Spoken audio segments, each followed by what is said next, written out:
Hello, hello, and welcome to this week's episode of Lead with Less. I'm really excited. This is a guest episode with Phil Wolffe, all about well-being made simple.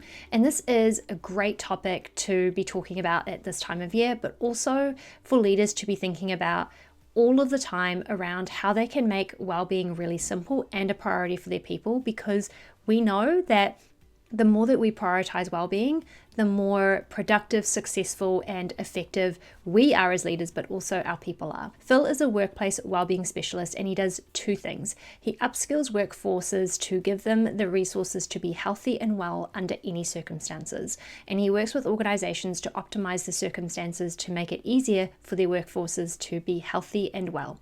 He's completed over 25,000 individual consultations and has more than a decade of experience designing and implementing workplace well-being programs across multiple industries. From tech startups and pharmaceutical companies to the gold mines of Papua New Guinea and everything in between, Phil has a wealth of industry experience and is on a mission to make workplace well-being simple, practical, and effective for everyone. That sounds amazing. So let's dive straight in. Hello, Phil. It's so nice to have you on the podcast. We were just saying before we hit record, this is the first time I've actually fully connected with you. I've been lurking and lingering on your LinkedIn as a connection.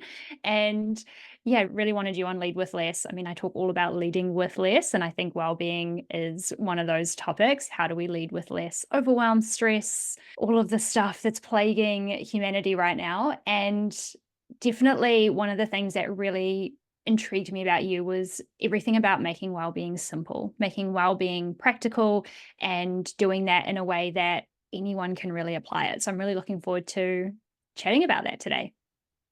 Thanks so much for having me. It's one of those LinkedIn relationships of which I have like hundreds now. There's so many people that I work with and that I talk to on almost a daily basis, if not weekly, that I have never met in real life. It's wild, actually. So yeah, there we go. It's the first time we're actually speaking, even though we've spoken a bunch. Yeah. Yeah. It's wild, isn't it? Okay, let's just jump straight in. Why wellbeing in organizations? Why this path for you, and what brought you to doing your work with Connects Health? For me, it was a really natural progression. I know people say that sort of thing all the time. It's a career that I fell into. In some ways it is, and in some ways I kind of designed it that way. I was always going to do something in health and well-being. Well, actually, sorry, it wasn't always going to do that. I thought I wanted to be a hotel manager when I was at school. So I did business, I did hospitality, I didn't do maths, I didn't do science. And I thought, yep, I'm going to manage hotels and that's what I'm going to do. And then I went and did some work experience in a hotel and I'm like, this sucks. This is not I for me. absolutely hate it. Yeah, but I didn't know. Honestly, I watched Dunstan Checks In and I saw George Costanza as the hotel manager. I'm like, that looks sick. And then I actually got there and I was like, no, this sucks.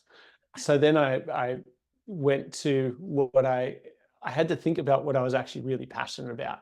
And that was health and well-being. I grew up in a house where that was really prioritized. My dad was a PE teacher and he's an ex-professional rugby league player. So there was always this emphasis on activity, on nutrition, on recovery practices and sleep.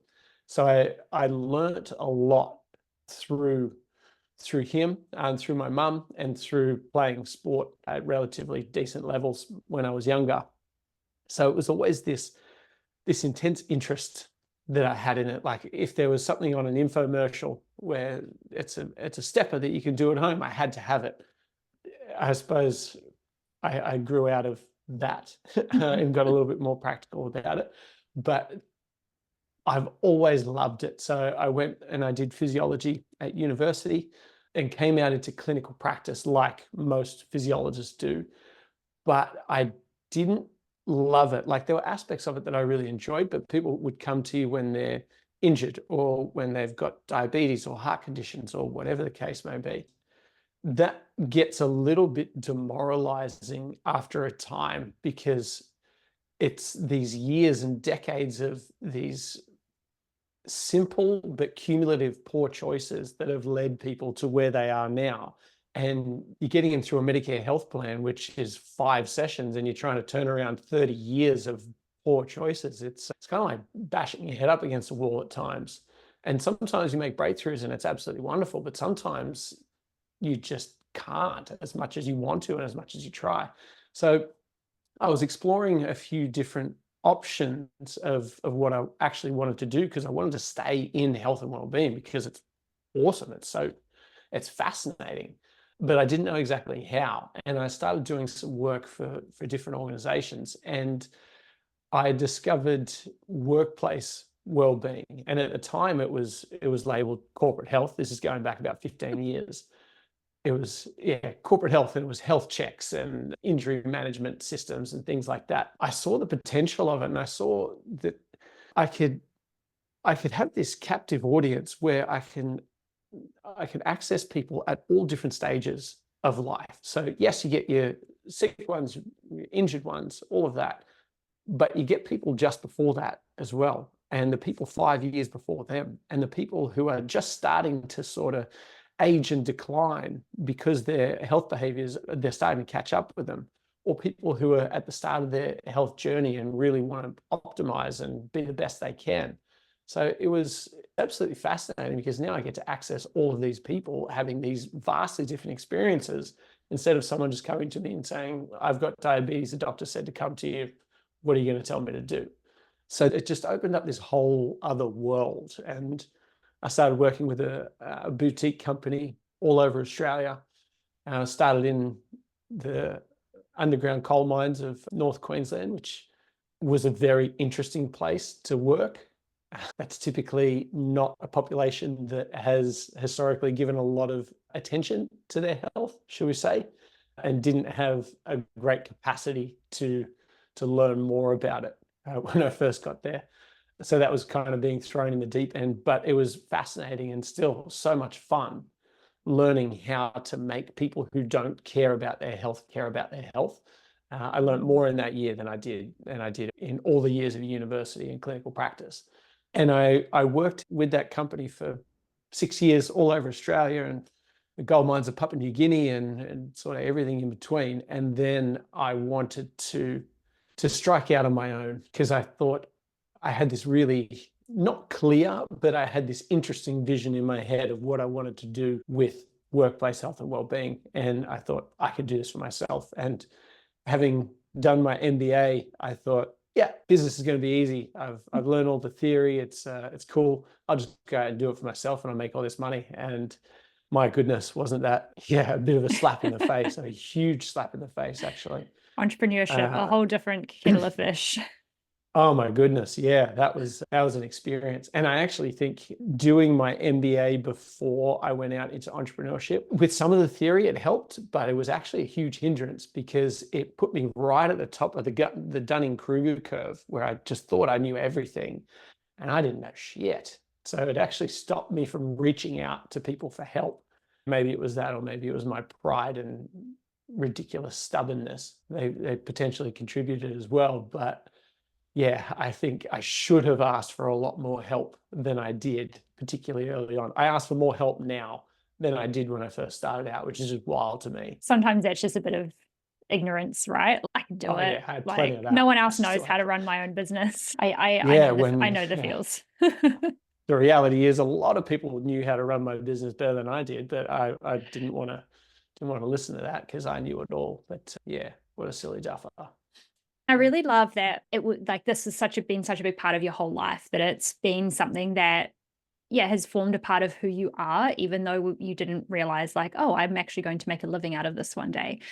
There was a whole other career path. One thing that really stood out to me when we booked this interview, I always ask guests, what's your zone of genius? What are you going to share with the audience? And one thing that you said was improving health and wellbeing skill sets. Now, that really stuck out to me, because I've never actually heard it defined like that this is a skill set for people to develop and learn and grow. So really, I'm intrigued to know more about that and understand what you mean by it being a skill set, and how can it really be a skill set.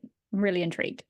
Yeah, I think this is probably the most misunderstood thing about health and wellbeing. So many people, they look at it and they say, oh, she's so lucky she was born with great genes, or you're so lucky that you're fit, or that you're healthy, or that you don't have these issues that I have. Now, there's a degree of luck, certainly, in terms of genetics. Some people are born with less maladies, some people with more. Some people are born better adapted to exercise. Some people sleep better. Yeah, that's all very true. However, being healthy and well in relation to your circumstances is an absolute skill set. And the people who are healthy and well in relation to their circumstances, and I always have to add that in as a caveat, in relation to their circumstances, otherwise people jump down my throat in the comment section. But people who are generally are healthy and well have a greater knowledge and are able to apply that knowledge and those skills in everyday situations. So, for example, they know the nutritional value of foods. They know the timing of their foods. They know roughly how much food they should be eating. They know how to balance their food with their activities for the day. So are they having a heavy training day? Do they want to sleep better so they're not going to backload their carbohydrate intake or their water intake? Do they know how and when to fast and why they're actually doing that? Do they know what exercise is right to achieve the outcomes that they want? Do they know how to set their sleep routine up? Do they know how to set their sleep environment up? When to have their caffeine? How to moderate their alcohol intake? How to deal with stressful situations? All of these things, they're not innate. No one just wakes up one morning and goes, oh yeah, I know how to do that. It's skills, the knowledge that we acquire. And there's a lot of evidence to suggest that children who grow up in households where health and well-being, where their parents are healthy and well, tend to be more healthy and well.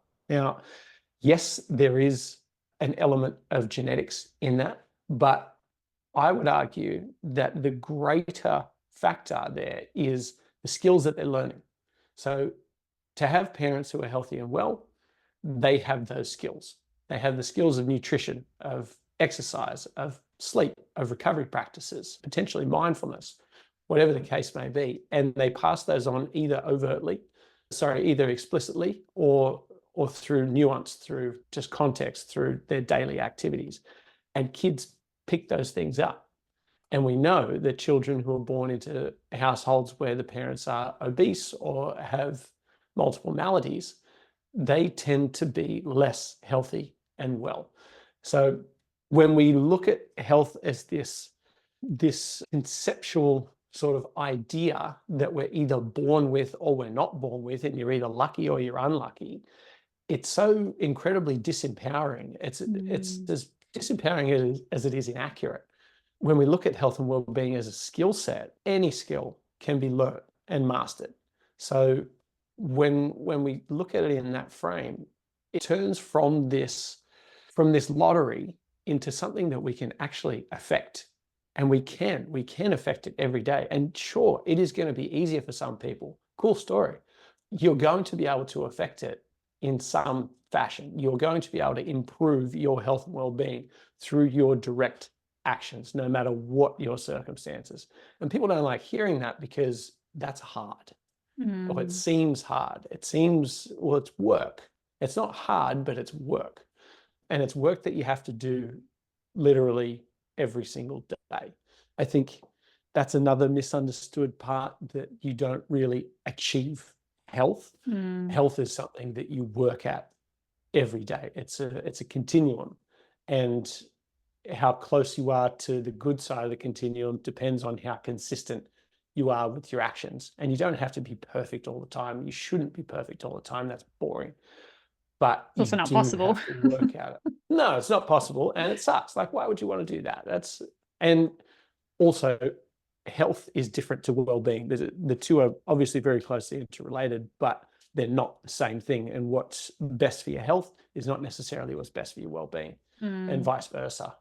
But the sooner you make your peace with the fact that it is a never-ending series of very small actions throughout your entire life, and your actions will determine how healthy you are to the greatest extent. Obviously, there are factors that we cannot control, non-modifiable risk factors, but for the largest part, you are in control, and it never ends. If you understand those two things, make your peace with it, and take action on those two things, then yeah, you're going to be pretty good. If you stick your head in the sand and choose not to believe those two things, then you're going to have a pretty rough trot of it, and you're always going to be unlucky.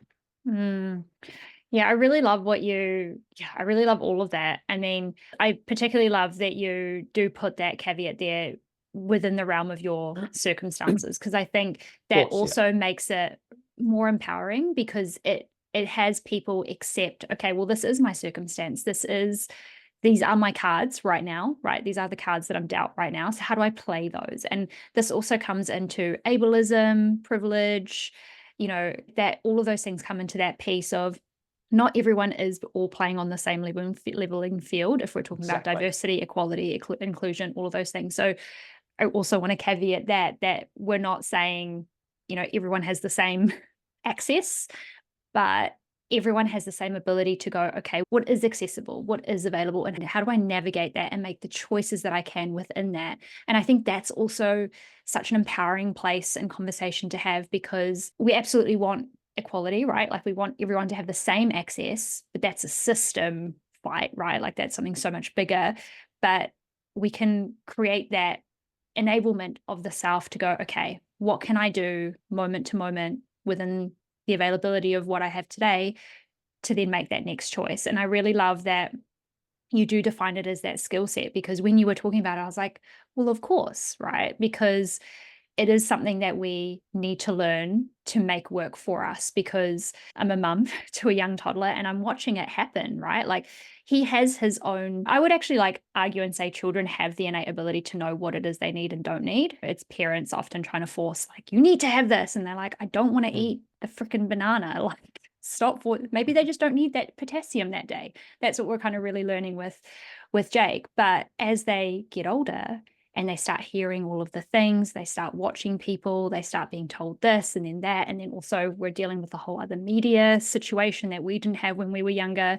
That starts getting stripped away, right? That ability to make those really empowered self choices of going, well, what is right for me today? What is it that I need today? What is going to help me feel the way that I need to feel in order to show up the way that I show up? And that's the well-being piece, right? Like, because you said like there's difference between health and then well-being, and the way that I kind of thought it was like well-being is the mental, emotional, spiritual aspect, and is health the physical. Yeah. So in a sense, so well-being for mine encompasses everything. So it's having physical, mental, emotional, social, financial, all of those pieces in balance, and maintaining a high level of control over the elements that affect, or the inputs that affect those elements. So that's for me the two really, really important parts: the balance and control. So it's impossible to have all of those things firing at 100 all the time. You cannot have your physical and mental and financial and social and work life all going at 100 and be perfect all the time. It's absolutely impossible. Sometimes work's going to have to take the force, so social is going to have to back off. Sometimes you want to really focus on your physical health, so financial health might have to take a little bit of a hit. But that's totally fine, as long as we are in control of that balance and we have the skills and knowledge to be able to affect, and the resources, so that we can know what balance we need, and we can apply the things that are going to bring us into the balance that we feel we need at that time.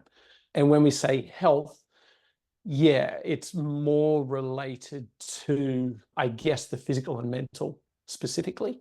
And it's, for mine, it's not black and white, but it's less nuanced. It still sits on a continuum for sure. But I know that, like, for instance, this evening, I'm going to have burgers. I'm going to open a very nice bottle of red wine, and my partner and I are going to eat burgers and chips and drink red wine together. Now, if I was solely focused on my health, that's not what I'd be doing. I'd probably be eating chicken breasts and vegetables, and I'd be drinking water, and I'd get a nice early night. That's what's Boring. best for my health. Yeah. And sometimes that's the way. Like during the week, yeah, sure, cool. Let's do that. That's what's best for my health. But tonight, eating burgers and chips and drinking red wine and enjoying my time with my partner, that's what's best for my well-being. So the two are not necessarily the same thing. They definitely feed into each other. But sometimes you got to prioritize what's better for your well-being. Sometimes you got to prioritize what's better for your health. Sometimes those two things are exactly the same thing, which is wonderful. That's the sweet spot. But sometimes they're not. So that's what we've got to be aware of. Like having an early night on a Saturday night, yep, great for your health. Going out with friends and staying out till 1 a.m., whether you're drinking or not, doesn't matter.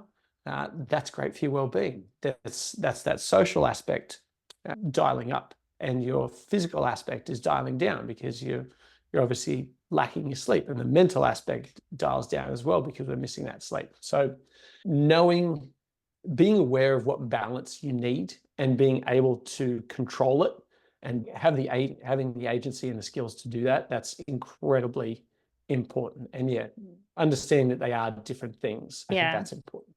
Yeah, I really love that. And I think like you made it so clear, like it really does all come back to control, remaining in control of your situation and how you want to feel. And that's one of the things that I always come back to, the work that I always do with my clients, no matter what structure, it's always how do you want something to feel? Because how we feel influences the majority of our decisions, right? It's like, well, I don't feel like doing that today. Okay, maybe you don't feel like it, but what's the feeling you ultimately want to have? Maybe you do need to do the thing because it's going to get you closer to that feeling, right? Like emotions are such a big decision driver. I maybe do really need an early night on a Saturday, but I haven't had any social interaction all week, and I really need that because I need to feel connected or I need to feel supported or part of community. So I'm going to make that decision that's going to get me closer to how I want to feel, even though it might cost me a little bit in sleep tonight. So yeah, but then knowing that, okay, well, I'm going to make an intentional decision the next night to go to bed early to make up, to kind of buy back some of that deficit. So I really love that. And yeah, just on that, first of all, yeah, everything costs. And in health and well-being, it's no different. So it might cost you time, it might cost you money, it might cost you willpower to force yourself to do something that you don't particularly want to do. Everything has a cost, and it just depends which cost we're willing to pay, and whether we're willing to pay it now, which is usually a smaller cost, or whether we're willing to pay it later and it becomes much larger. But on that sort of intuition, giving ourselves what we need, there's a school of thought it's been around for a little while, and it's about intuitive eating. And to a degree, I think that's a good thing, but also I think it's misunderstood a little bit. It's not intuitive, what do I want right now? It's what is going to be best for me, and balancing what I want now with what's going to be best for me long term. That's where that intuition comes in. So if we follow intuitive eating to the absolute letter, it might be, I'm not hungry right now, so I'm not going to have a banana and a sandwich. But then we don't get the opportunity to eat for another 5 or 6 hours, and our energy starts to really dip, and we go, oh, actually, shit, I should have eaten that because I should have cast my mind forward and figured out what was best for later. I'm so on the same wavelength there because I think we give too much power to in the moment emotion. And I think sometimes we confuse intuition with emotion. It's like, I don't feel like it, and that's my intuition telling me I shouldn't do it. But actually, we know that going for the walk or not watching the Netflix or putting down the phone or doing that thing is going to get us closer to that next thing that we want to experience or feel. And so, yeah, we maybe don't want to. And then we're mistaking that for, well, and my intuition's telling me this isn't right for me. It's like, well, is that actually true? Or is that you just don't want to, or you're just too tired, but actually this thing is going to give you what you need in order to move into that next thing? And this is where, I mean, this is the argument, right, versus intuition and discipline. And, you know, some people are like, but discipline means that I'm not listening to intuition. It's like, that's not what it means. Discipline, you know, is creating consistency with the self, right? It's building trust, it's building respect, it's building that muscle. But that doesn't mean that we can't listen and go, actually, today really isn't the day for this because of this, this, and this. And that there's an essence of rationality to it as well. It's not just this vibe that we're, you know, like, hey, I'm woo-woo, I'm all into the vibes, I'm all into the energy, I'm all about that. My husband's an energy healer. I think that we just need to be careful with the I don't feel like it versus what is actually best for me versus what I just maybe feel in this moment. And again, it's that cost thing, right? As humans, we are exceptionally good at dismissing long-term cost for short-term comfort. We are exceptionally good at that. And this comes back to health. It's, you don't just wake up unhealthy one day. Like, it didn't just happen. It was days, weeks, months, years of small decisions that was made either in support of you or lack of support of you that led us to this place. But we didn't pay those costs then, so now we're paying for it now. And that's the thing we need to play. Like, we need to be very conscious of with our brain. Like, our brain will always find the easiest route through everything. It is the laziest freaking thing because it wants to conserve all of the energy, right? So it'll just take the easy route. And that's why we need to be more in control of it. Yeah, exactly. I mean, you'll always trend downhill. If you're walking, you will trend downhill. Water runs downhill. Like, you'll take the path of least resistance unless you act to reverse that, unless you act to actually direct yourself to where you want to go. You will always trend downhill. I mean, if that wasn't the case, then we wouldn't know what the word health is. This wouldn't be a job. The industry wouldn't be worth $4.5 trillion, which is wild to me. It's so bloated. And don't get me started on the health industry as a whole. We won't go down that path right now. No, I've written an article on it. You can go back and read it if you're really interested on my rantings. But we wouldn't have a concept of it because we would just do it. But we do have a concept of it because we don't just do it. We trend towards poor health as a natural reaction. And I think it's important to point out that the world that we evolved in is vastly different than the world we currently live in. Like, the pace that the world is changing is something that no biological entity could ever have anticipated. It's just absolutely wild. So most of our instincts are wrong. Like, the instinct to crave high calorie foods at all times is wrong now because they're absolutely everywhere. Our instinct to conserve energy as much as possible is wrong because now we don't need to expend energy in order to live. All of these biological processes that were evolved as adaptations are now maladaptations in the world that we find ourselves in. So yeah, because we just don't evolve that fast. We just don't adapt with how quickly the world's gotten here. Yeah, exactly. So that goes back to that intuition. You've got to utilize what you know, not just what you feel like, because what you feel like is probably wrong because you're not a caveman anymore. You're living in 2024 Australia, and that's a wild place. Oh, absolutely. Well, or New Zealand, sorry. or New Zealand, yeah, or anywhere in the world. We've got people all over the world listening. Let's bring this back into a workplace context, right? And this is zoom back to the work you did, in particular with that organization where just no one cared about their health and you needed to really shift that. But coming into that topic within the workplace, I have a few thoughts around this. So organizations have a responsibility to ensure the health and well-being of their people. Absolutely. Because of how much time we spend there and what we ask of people, right? And what they do. And individuals also have a self-responsibility to ensure their own health and well-being. Something that I'm always mindful of and I watch for is how much are we skewing either way? Organizations like, it's not our job. And then individuals are like, it's my organization's job. It's like, well, both are true. And I would say even more of the self is true because we want to be in control of ourselves and how we feel and how we show up and do things. But as people leaders, so people who are listening to this who have people that are in their charge, why should this matter to them? Why should this be something that leaders pay attention to and have an invested interest in for themselves and for their people? That is the question. I'm so glad you've asked that question because that is the question. I'll take it back to the start of that. You said organizations have the responsibility to look after the health and well-being of their people. I think that should be true. That's not true. I don't actually think that is true. It's not the utopia that I'm hoping for. Yeah, exactly. In a perfect world, they would take that responsibility on for sure. But I actually don't think that responsibility sits with them. And I know this is going to sound completely contrary to everything that I do and everything that I believe, but that is not their responsibility. Their responsibility is to provide an environment that is not detrimental to health and well-being of their people. However, the poor health and well-being and not improving health and well-being of their people is their problem.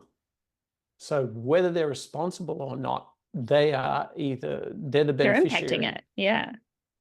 Exactly, of that impact. So I'm firmly of the belief that your health and well-being is up to you as the individual, and you apply your knowledge and skills in the circumstances you find yourself in to optimize your health and well-being at all times. Having said that, there are environments and circumstances that are far easier for you to apply those skills than others. So as an organization, it is within your best interests to create an environment that is not only not detrimental, but that is very conducive to health and well-being, because we know that people who are healthy and well cost less to manage and they produce more in your business. That's the fact. They're more focused, they perform better, they take less sick leave, they don't burn out, they don't go on workers' compensation, they leave your company far less. They're more collaborative, they're more creative, they're better team members, they're more positive, they're better for your net promotion. They're just essentially a net benefit to your business.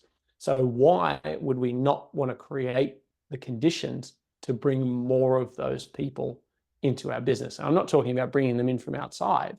When we talk about high performers, we're like, okay, who can we go and buy? Who can we attract to this company? But most of your high performers are already in your company. They're just not performing highly.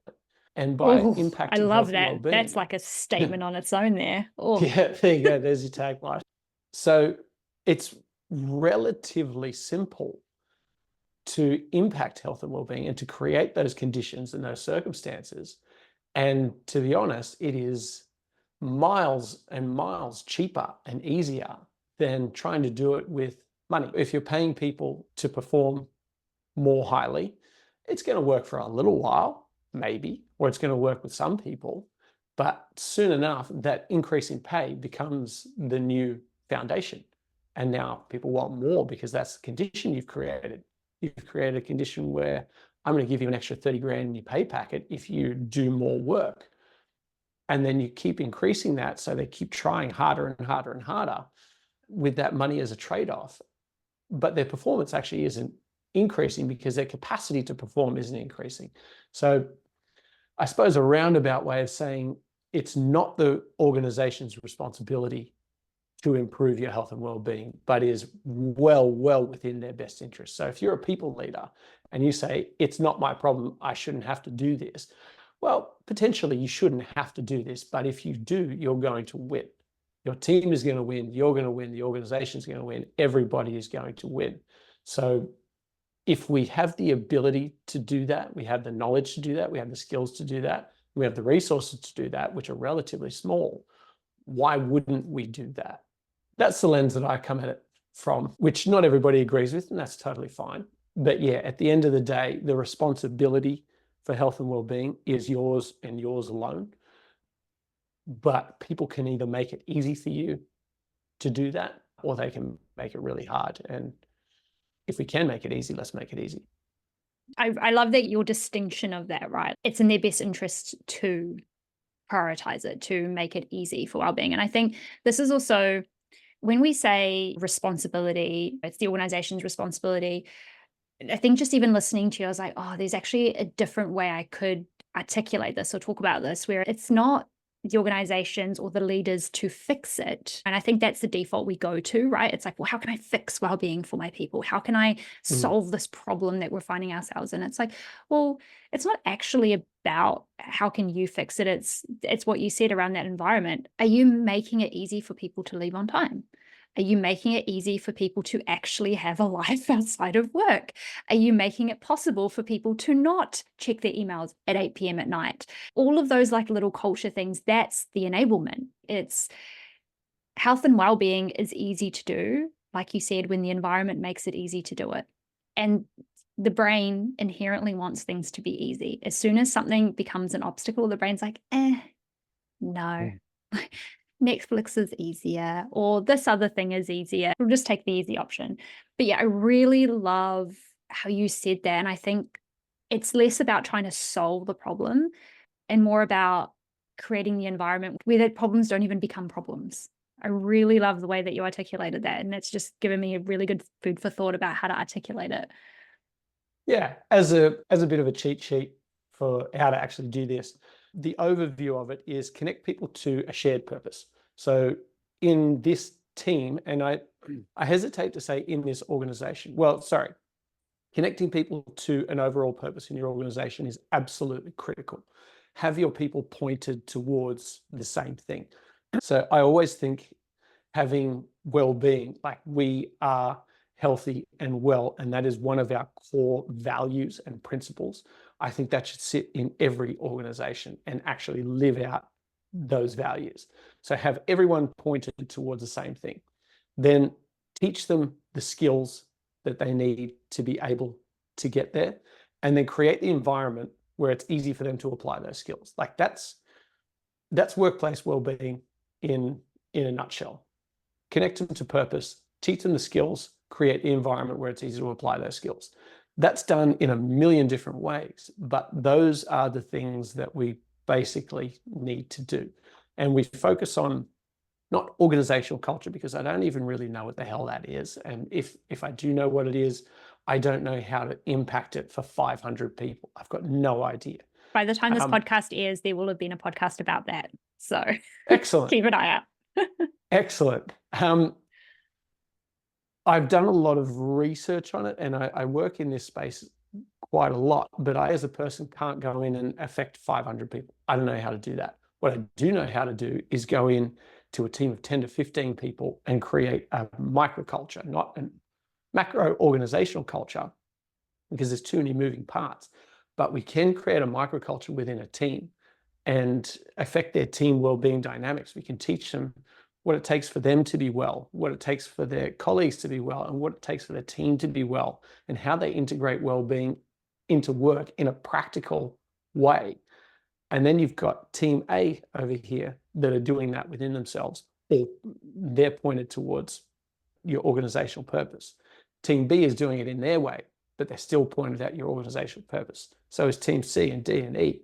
So they're all doing things together in their own ways, and they're pointed towards the same thing. And that, in my experience, in my opinion, creates your overall organizational culture. And it's so much easier and more practical to influence a small team than it is to try and influence an entire organization. But by doing that, by breaking it up into these into these teams, then we're actually having an impact. So that's how I look at it, and that's how we operate. Because I don't know how to change 500 people, but I know how to change 15. I mean, to change 500, it starts with the one, right? I talk about this in that episode, but organizational culture, again, it doesn't just happen, right? It happens in small moments and small actions and small tolerances and enablements and, all of that. And that's the same, like there can be those micro cultures within each of the teams, but then other teams will be like, oh, I wonder what's going on there. That team seems to be really thriving. They seem to be really high performing. I wonder what they're doing. And then they'll talk about it, and then they'll ask, and then it moves. And that is how culture shifts and changes over time, right? But that takes time. So I really love your framework: aligned purpose, teach the skills, and then make it easy. So making it easy. How can leaders make it easy? What are 3 to 4 things that leaders can focus on to make it easy for themselves and also for their people to prioritize well-being, for well-being to be at the center of what they are doing as people and as teams? That's really what matters, isn't it? It's first and foremost committing to it on an actual real level. So you can do, as an individual, as a team, as an organization, you can do so much more with genuine commitment than you can with resources. I would actually say that you should not commit resources until you actually have commitment. And that's commitment from the top. So if that's an organization, it's commitment from the C-suite. If that's at a team level, it's commitment from the manager. If that's at an individual level, it's commitment from you.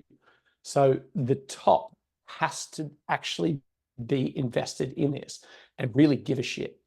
And that sounds really basic, but that is the first step and the most important, because then your actions are going to actually reflect that commitment. They're going to reflect the fact that this is important. We care about this.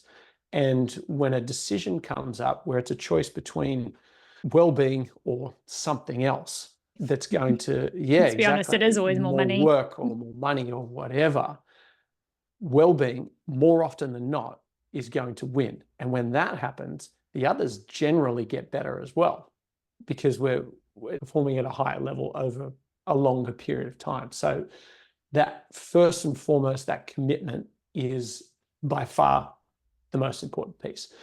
After that, as a leader, understanding the fundamentals of well-being and what contribute to it, and very, very importantly, the fundamentals of recovery. So high-performing teams like special forces, like athletes, the one thing that they all have in common is, yeah, they know how to train, they know how to work hard, but they know how to recover. The difference between an elite athlete and a pretty good one, generally their recovery practices. And an Olympic level athlete has the luxury of recovery. They don't have work. They don't have as many chores. They don't have all of these distractions. They can focus on their training and their recovery. Now, that's not the case for all of us, but the same principle applies. We can work really, really, really hard as we want, as long as we're recovering adequately. And I think that's the word that sort of gets mixed up in it. People are like, oh, I don't have time to rest. Well, if you're not recovering adequately, by very definition, you are going to burn out because your recovery is inadequate. So for a leader, understanding how to push their people, but also because people need that. People need to grow and learn and perform and achieve and be productive. But we also need to recover in between those bursts. So understanding that first and foremost, that people need recovery. Recovery is absolutely essential. And then creating the conditions for them to prioritize that. Because how often do you hear that, oh, we've got late night meetings. I've been traveling. Someone I was talking to last week, I was having a consult with, had flown in from India Sunday night, and they had early meetings Monday morning. So not only have they been traveling for God knows how long, they've landed Sunday night, their family's in bed, they've gone to bed, and they've gotten up and they've gone to work Monday morning for a meeting that just couldn't wait. That, on a lot of levels, is some bullshit.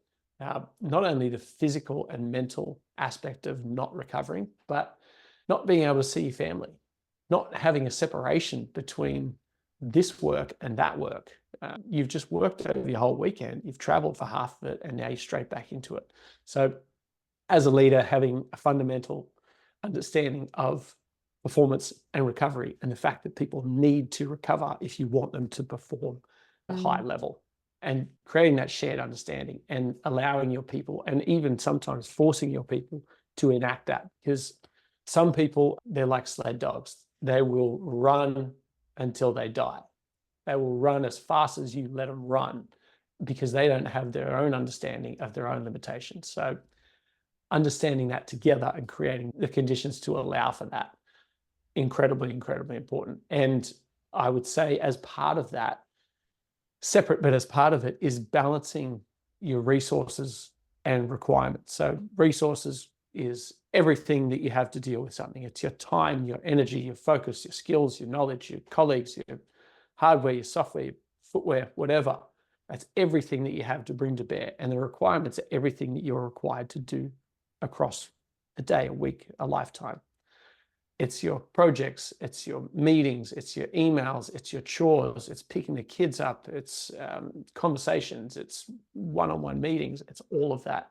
So what everything for us boils down to in our teams is, are your resources balanced with your requirements? If requirements are greater than resources, that's strain. In short term, that's growth, that's learning, that's productivity. In long term, that's overwhelm. And as requirements stay bigger than resources, resources start to dwindle, because it affects your energy, it affects your time, it affects your focus, it affects your mental capacity, it affects your ability to regulate your emotions. So resources keep shrinking and requirements stay the same or get bigger because more work is piling up. So being able to balance that with your people is incredibly important. More important than getting this work done right now is getting the work done always. Having people who are able to keep working and be happy doing it is so much more important than having people who will flog themselves to death and burn out. I love that. Like, I mean, that's the age-old thing in organizations, right? Again, it's that short-term focus with lack of Yeah. long-term consequence. And everything that we do in every moment, every day, every action has unintended consequences, and they're not things that we're thinking about in the moment. And some of those unintended consequences can be great things. They can pay off and be really awesome things.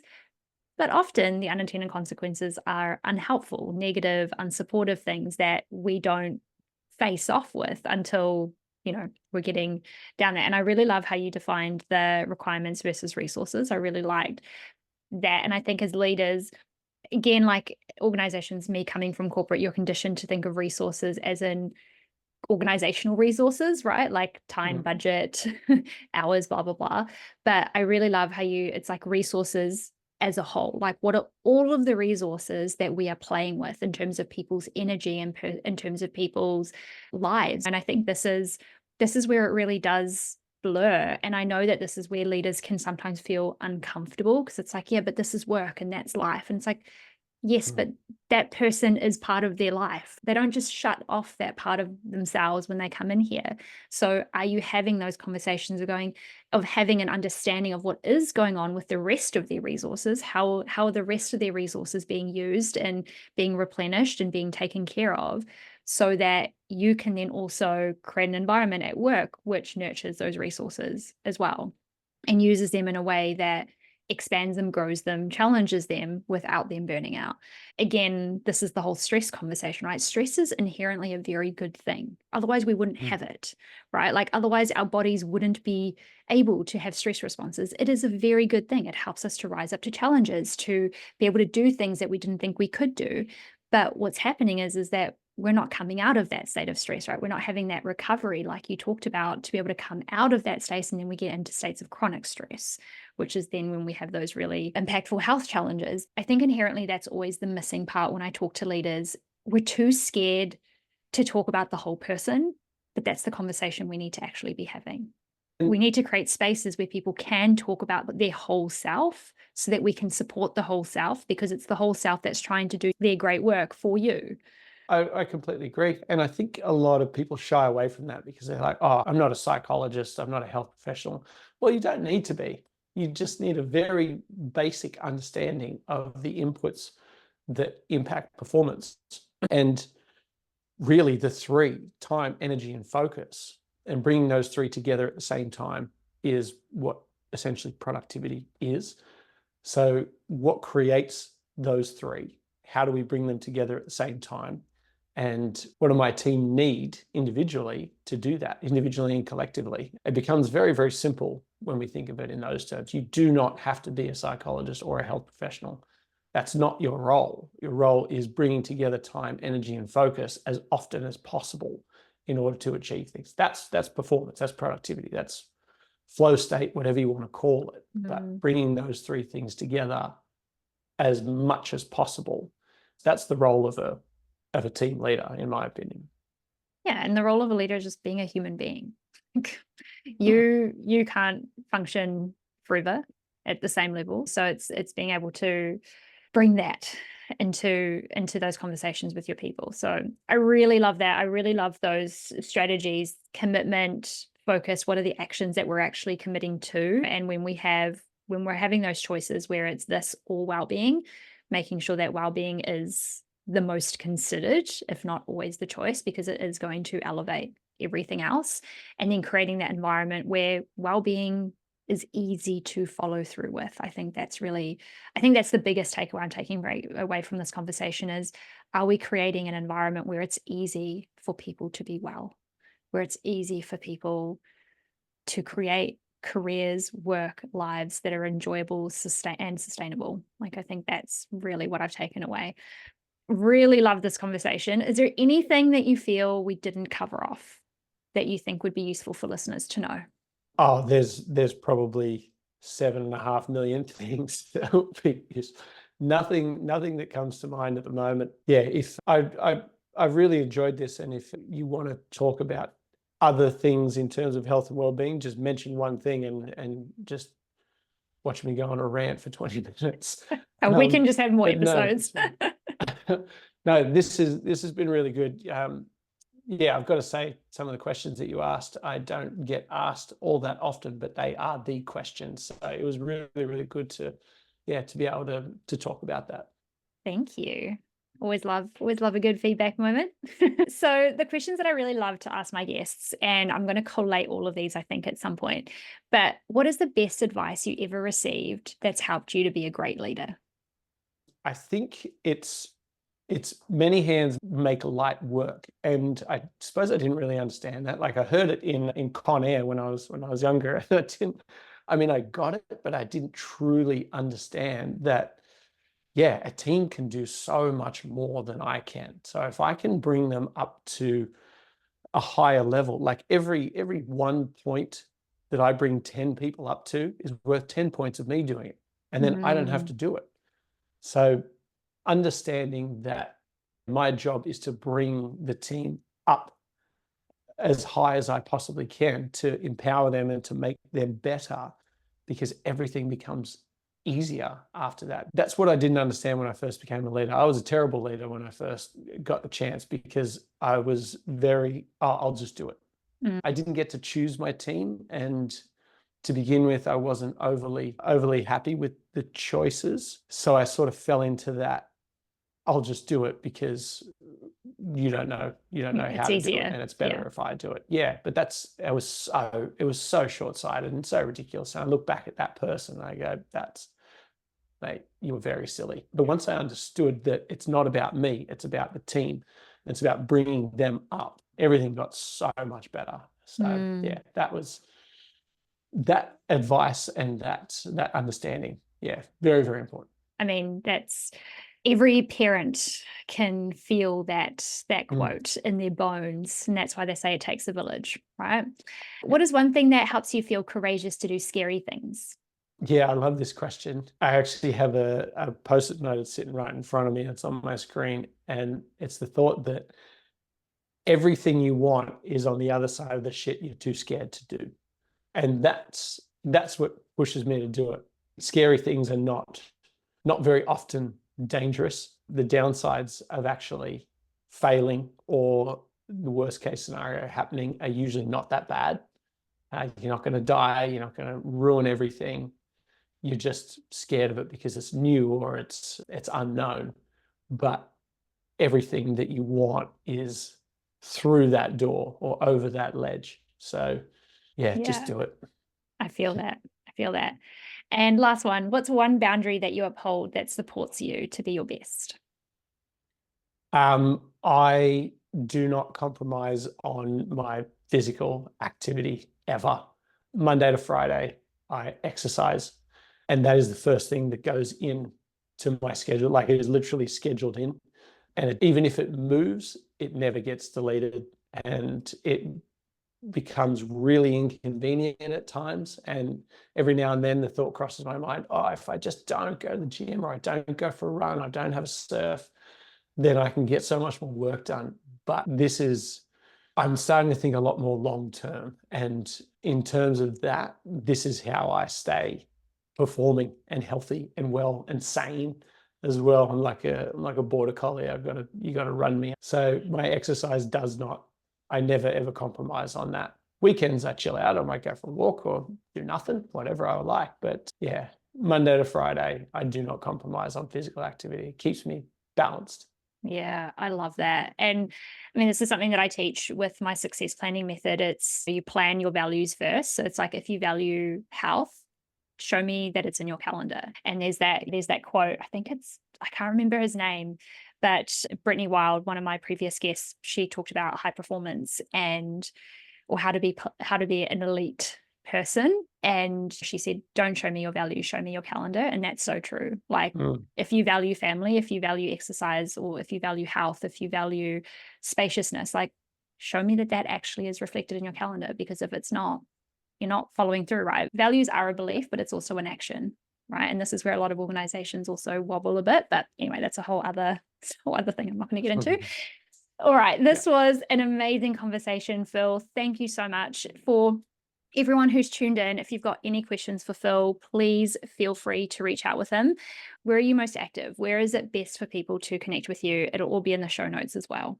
Oh, it's LinkedIn for sure. I do everything through LinkedIn. I'm on there pretty much every day. We share a lot of stuff, a lot of articles, a lot of free resources. Basically, what I want to do is teach everyone how to do this for themselves, because it's a lot simpler and it's a lot cheaper and it's a lot more practical than people actually think.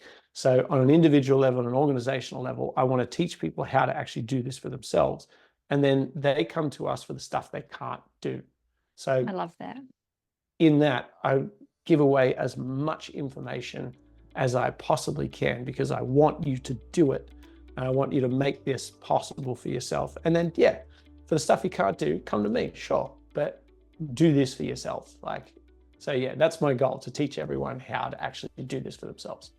That's so amazing. Yeah, LinkedIn, Phil Wolffe on LinkedIn, or connectshealth.com.au. You can go there, but that's just another way to find my LinkedIn, basically.